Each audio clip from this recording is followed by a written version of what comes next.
Welcome back to the Crochet Credits as my friends at yarnspirations.com. Now, today we have a double-ended crochet hook here, and this is part of the Tunisian family of hooks. It could be also called an Afghan hook.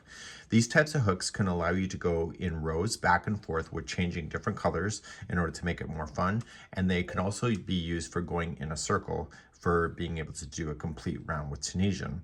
And these are also provided that if you have a long blanket, sometimes that you got a hook on one side and then like a wire, and then the other hook is on the other side to allow you to expand. So they have different sizes available. Today, I'm going to show you how this works. We're going to start off with our first color by creating a slip knot, and you can chain as many as you need, whether it's a blanket size or whatever. Just make sure that the hook goes with it.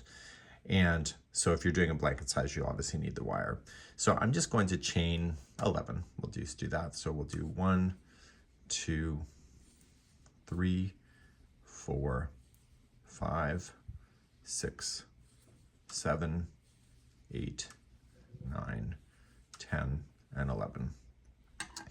Now, usually with this Tunisian element to it is that we use the back loop right behind the first one right here, and you can also use the second one if you really want to, but it's usually the one right behind here. And so what you're going to do is you're going to do what is called as a forward pass, and you're going to go into the back loop there, yarn over, pull through, and put it on. Make sure you move it down the shaft in order to get the right size stitch. So then you go to the next one and you continue to gather these onto your hook, just like this. So I'm using this, jamming it down, and it's moving everything with me.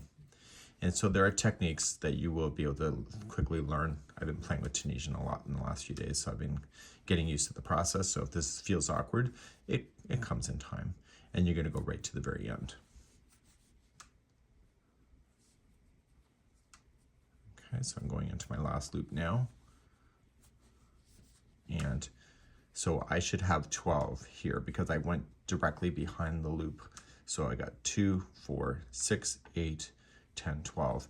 So the reason why I chained 11 and now I have 12 is that I went to directly behind that loop here. But if I went second chain from the hook, then I would have just had 11. So you have to decide what you would like to do with that. So let's move on. Usually with Tunisian, what happens is that we just yarn over, pull through one loop, and then yarn over, pull through twos all the way back. Because we're doing double-ended, and this is the point, I want to take this and I want to shove this down the other side. So I'm moving the hook this way, and then I'm going to rotate the hook this way. So this feeding of this yarn here is now going to be closer to my hand, and we're going to start here nice and fresh with some new yarn. To begin this, you're going to then create a slip knot, and you were going to put it onto your hook, and you were going to chain one with that one, and then you were going to do like traditional Tunisian all the way back through. So you yarn over and pull through twos all the way back to the very beginning of where you started. So this secondary color is now being added into the project.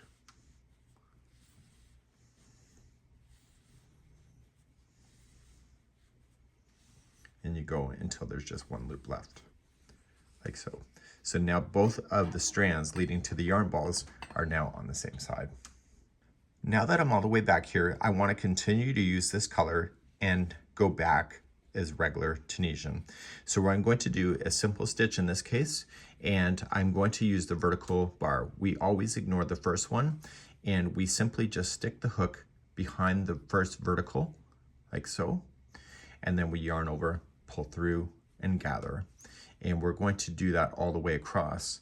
Now, because the vertical strands are a different color, they're very easy to see where they are. And so you're going to go all the way across back with this new color. With this kind of work, you don't want to trim your yarn in between. You just want to leave it attached, and we're going to grow it up on the outside. So you're going to want to do a nice single crochet border around things in order to hide in those yarns that are carrying.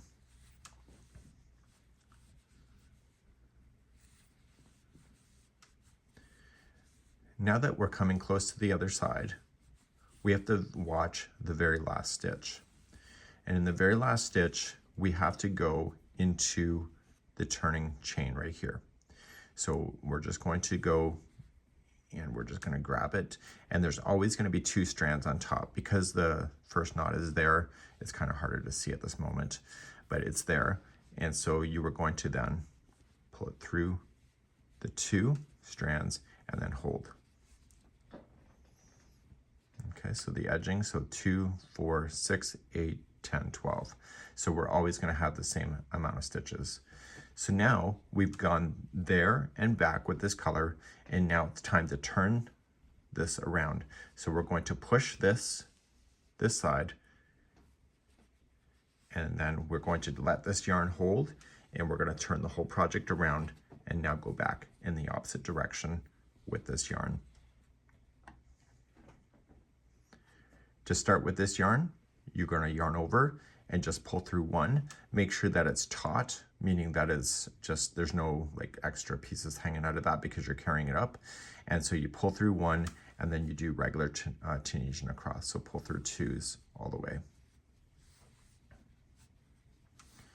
So why would you want to do this in a project? This is a great way to thicken up a project. It's a lot thicker than traditional crochet. Even though I got thicker yarn here on hand, this kind of idea makes the fabric very dense. And I'm going to come right back until there's 1 loop on the hook. So if it gets a little loose on you, just make sure that you just kind of pull things nice and tight. And because this is carrying, we can tighten it up later. So we're now going to go back in the opposite direction with the same color. So we always start in the second one. So this is the first vertical. We always start there, and we're going to do a Tunisian simple stitch going back.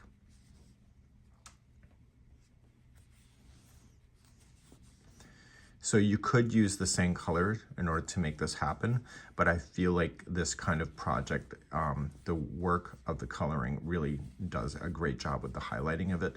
So why you would want to do that is beyond me, but that's up to you to make that creative call for yourself. Sometimes with solid colors too, is that the light can play a strong factor on your stitch work. So on the outside one here, you're going to just turn it, okay? And you're going to get it. So when we chained 1, there's always going to be 2 strands that will be on the edge here, and you're just going to grab it. So make sure that you never grab it by just 1 strand because it'll look like sin. So if sin had a look, that's what it would look like. So carefully pull it onto your hook, yarn over, and pull through. So now we've gone there and back with this color. So we're going to push the hook, turn around, put that aside, and then we're going to grab the other color again. So when you pull up on it, you just want to make it taut. Yarn over, pull through 1, and then yarn over, pull through 2s all the way back. So you're alternating between the 2 colors to make this work. You can leave me a comment on how you're thinking about this project, maybe ideas that you would want to do something like this with. So it's a really neat concept to being able to do with color play on something that you would make for your home. So let me know how you do in the comments, and to bind off, let me show you how to do that just in case that you are wanting to do that.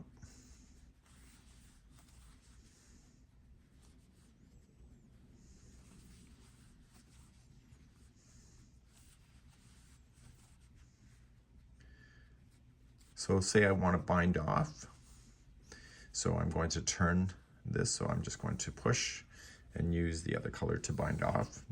It doesn't matter which side that you bind off, it's all going to be the same, but you have to bind off in going in the forward pass. So we yarn over, pull through 1, and then you do 2s all the way back. So we're going to be using this color to do the bind off.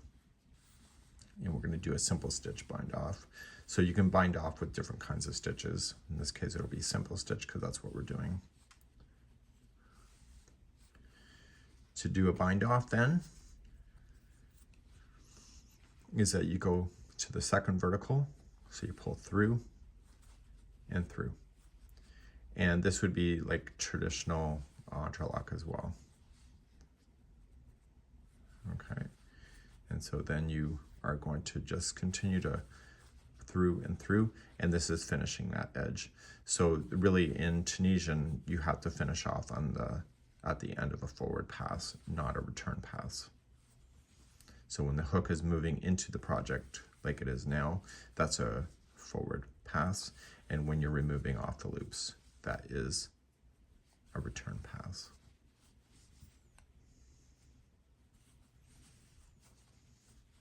And going right into the very last one, still getting your 2 loops onto there, onto the end, pull through and through, and therefore you can fasten off. So you would want to trim your yarn, weave in your ends, and so as you can see, one side will be darker or lighter than the other.